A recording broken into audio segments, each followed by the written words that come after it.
ang lahat talaga ay nagsisimula sa mga taong niluluklok natin sa mga katungkulan sa gobyerno. Kasi nga, sila yung may power guys na mapaangat yung buhay, mapaangat yung, hindi naman yung magiging mayaman lahat ng mga Pilipino. No.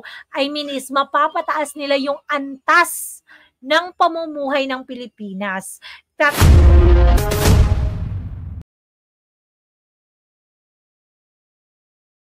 Paano pupunta yung mamumuhunan dito, RDR? The worst airport in the world. Philippines. Ikaw ang traffic capital of the world. Philippines. Ikaw ang pinakamataas ang kuryente, kagaya ng pinag-uusapan. Philippines. Pinakamahal ang internet at pinakamabagal. Philippines. Isip-isipin mo, magse-set up ka lang ng isang korporasyon, pati tanod pumipirma. Anong gagawin? Hindi ka ba mag-iisip kung paano natin talaga Grabe ayusin talaga. natin? Magsimula tayo sa mga taong niluluklok natin. Ang lahat talaga ay nagsisimula sa mga taong niluluklok natin sa mga katungkulan sa gobyerno. Kasi nga, sila yung may power guys na mapaangat yung buhay, mapaangat yung, hindi naman yung magiging mayaman lahat ng mga Pilipino. No. I mean is mapapataas nila yung antas ng pamumuhay ng Pilipinas. So, lahat ng tao ay magkakaroon ng, alam mo yung value sa buhay nila. Kaya, alam mo yun, everyone will work hard kung merong mataas na antas yung pamumuhay ang Pilipinas. Kaya, talaga guys, nagsisimula yun sa mga taong niluluklok natin sa kapangyarihan. Bilyon tayo ngayon. 115 million Filipinos. On the assumption, Grabe, 115 million na pala yung Philippines, no? 115 million. The last time I checked, parang konti pa lang yun. Ngayon, grabe, 115 million na pala tayo. that a family comprises 5 to 6 members. Meron tayo ngayon 24 million families. If we are to elect 24 senators, so ang ratio for every 1 million families, isang senador dapat ang panggalingan doon. Tama. Eh paano sa isang pamilya mag-ina, halimbawa? Yung pool ng pinagkukunan ng mga senador natin, halos 50 pamilya lang magmula noong 1950s. Sila-sila lang din, pabalik-balik. Gusto mo ng pagbabago, Artia? Maghalal ka ng bago. Tayo rin ang gumagawa. Correct. So, guys, maghalal tayo ng mga bagong senador. Alam mo yun, yung talagang merong adhikain na tumulong at gumawa ng batas pantay-pantay, hindi yung mga mayayaman, lalong yumayaman, yung mga mahihirap, lalong naghihirap ng sarili natin ikapaghihirap. Kasi tayo yung nagluluklok doon sa mga taong numero unong nagpapahirap sa atin. Maraming magagaling at mahuhusay at qualified na talagang nandyan para gumawa ng mga hakbang upang mapagaang at maibsan yung kahirapan ng maraming Pilipino. Correct. Sobrang daming magagaling at mahuhusay at qualified na mga leaders, guys, na gumagawa ng mga hakbang upang mapagaan at maibsan yung kahirapan ng mga Pilipino. Yung hindi nababayaran, tulad na lang ni Marcoleta, nako, number 1 sa balota yan, guys. Kasi talaga, lahat ng mga panukalang batas na gusto niyang ipaglaban, ay nako, para sa atin talagang mahihirap lahat, guys. Ng maraming kababayan natin. Maraming may gustong gumawa niyan. Ang kaso nga lang mga Pilipino, napakahilig natin sa sikat. Hindi natin inaaral yung mga binoboto natin.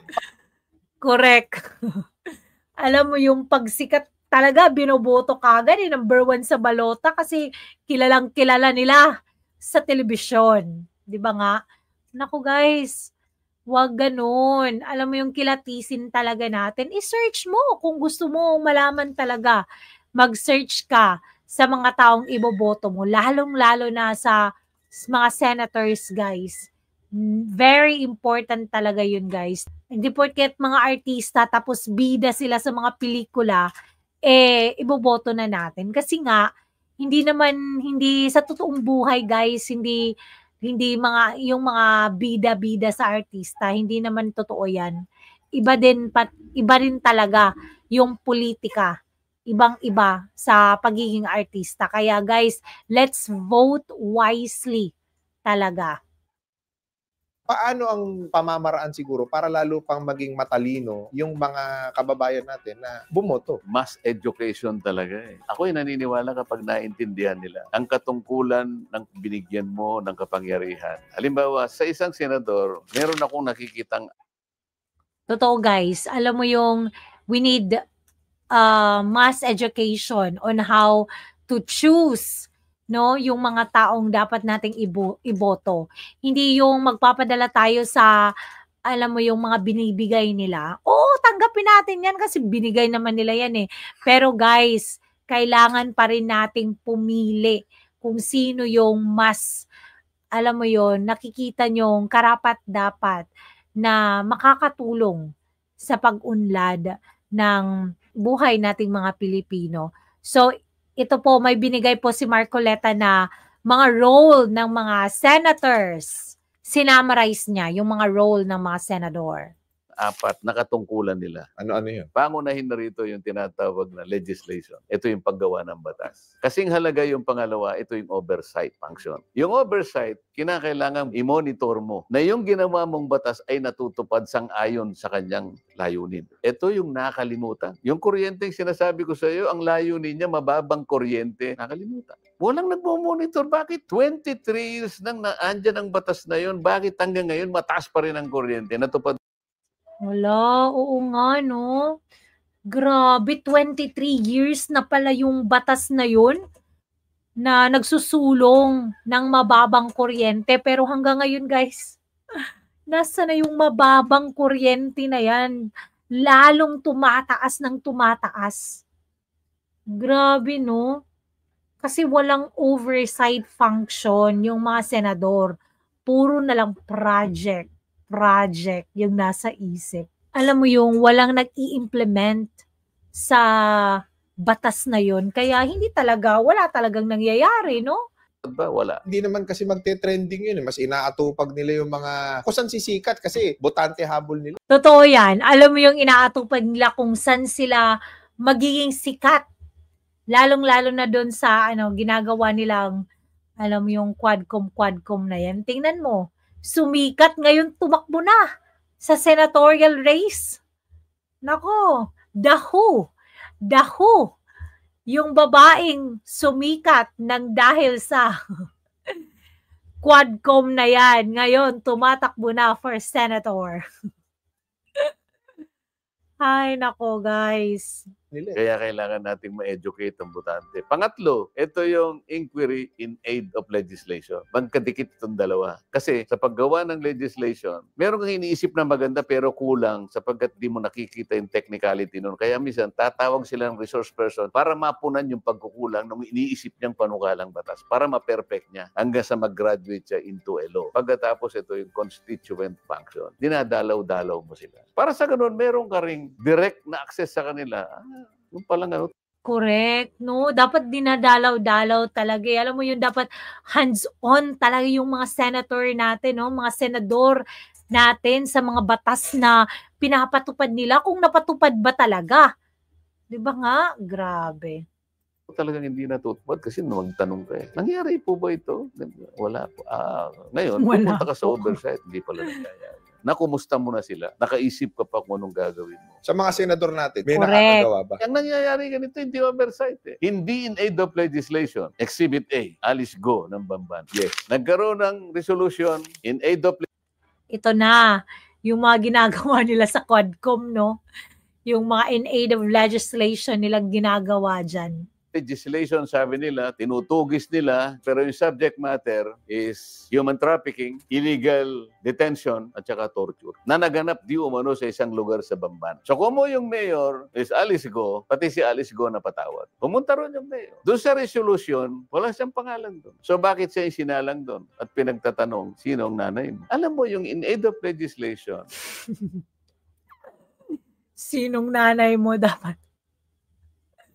Alam mo yung mga tanong nila mo, nakakatawa talaga.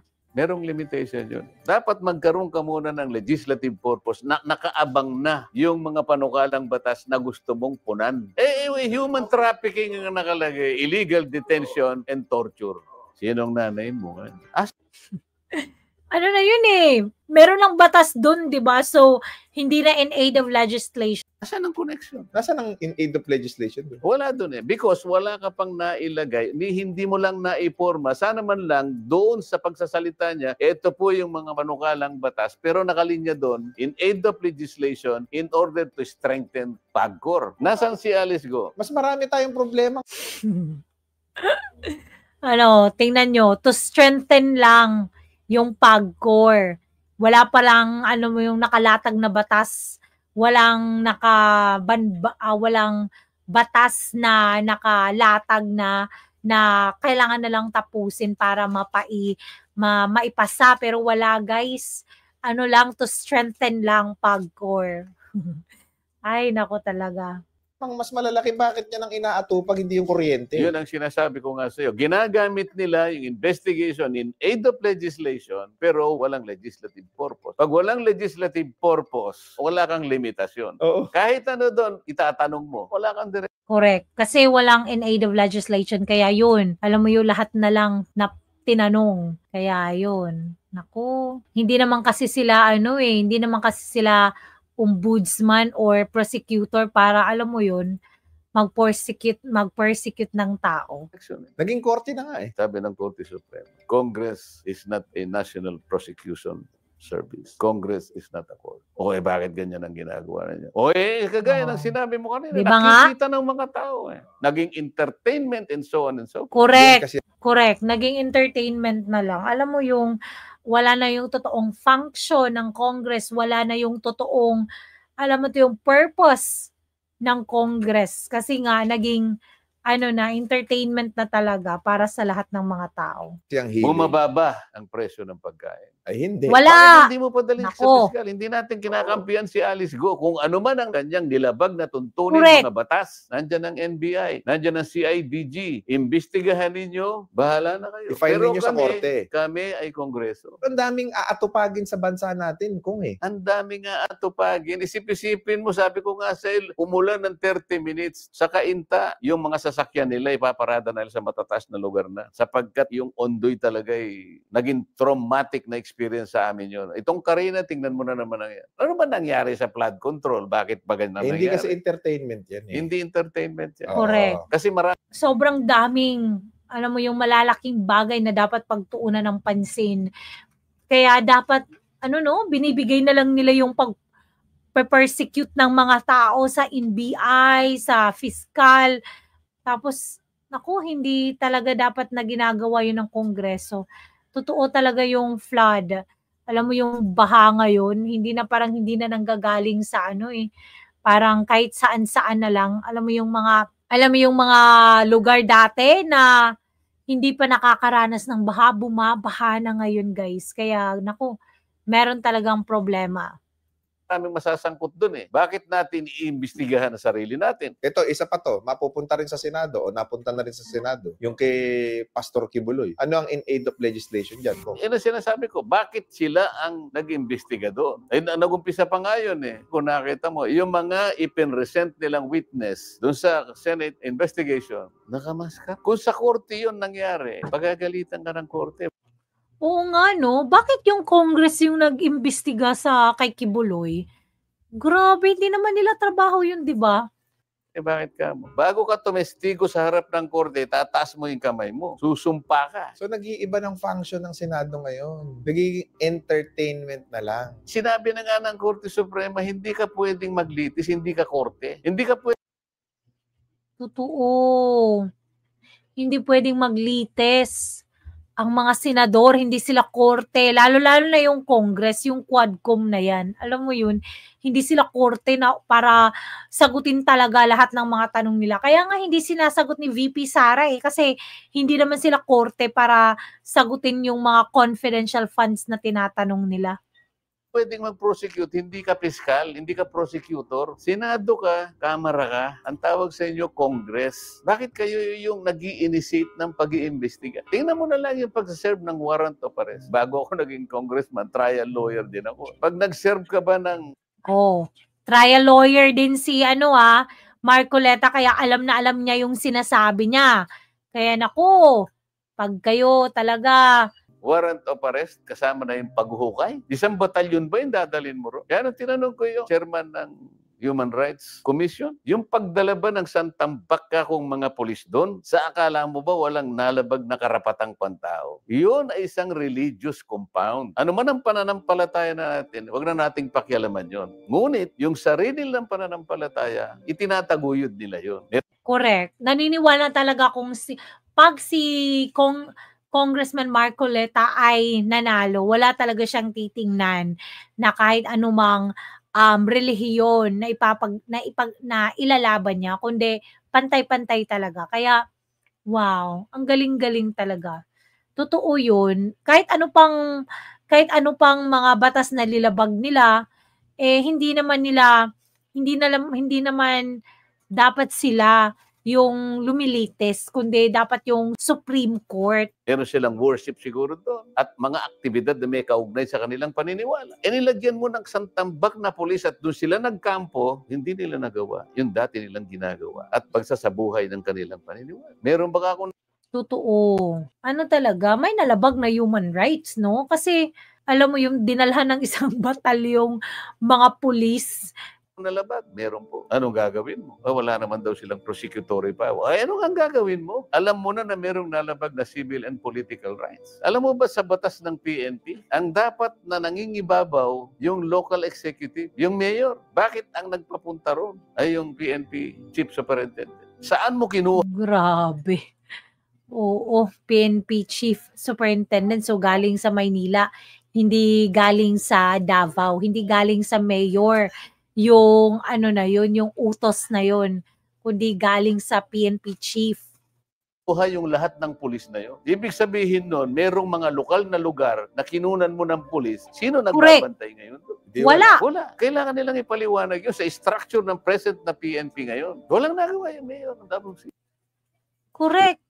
Mananagot sila doon kasi pag may nangyaring mga, alam mo yun, nakawan, murder sa ibang sulok ng Davao is masisisi talaga yung mga pulis kasi wala sila sa mga stasyon nila eh. Nandun sila kay Kibuloy, tinutugis si Kibuloy.